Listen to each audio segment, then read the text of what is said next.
אז בואו נדבר על שחיקה בירך ואיך היא נראית. מה שאתם רואים כאן זה 4 ירחיים. זה אולי נראה כמו עמוד שדרה, אבל זה לא. מפרק הירך שלנו בעצם בנוי מחלק של ירך וחלק של אגן.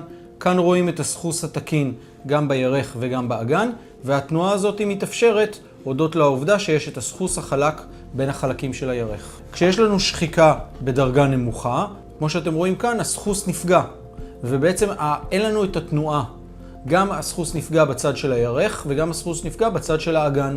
זה גורם לכאבים ולהגבלה בתנועות של הירך. בשלב האחרון יש לנו ממש פגיעה חמורה בסחוס עצמו. רוב הסחוס נשחק, גם בצד של האגן וגם בצד של הירך, והתנועה מאוד מוגבלת. המטופלים התלוננו על כאבים במפרק הירך, הגבלה בתנועה, קשה לגרוב גרביים, קשה לשרוך שרוכים, קשה לנעול נעליים, קשה להיכנס ולצאת מאוטו, כי אלה בעצם התנועות שעושה הירך. הפתרון לזה, אחרי שהמטופל סובל כבר כמה שנים ולא עוזר לו פיזיותרפיה ולא עוזר לו כדורים נגד כאבים ולא עוזר זריקות, זה ניתוח החלפת ירך. בניתוח החלפת ירך אנחנו בעצם מייצרים מפרק מלאכותי.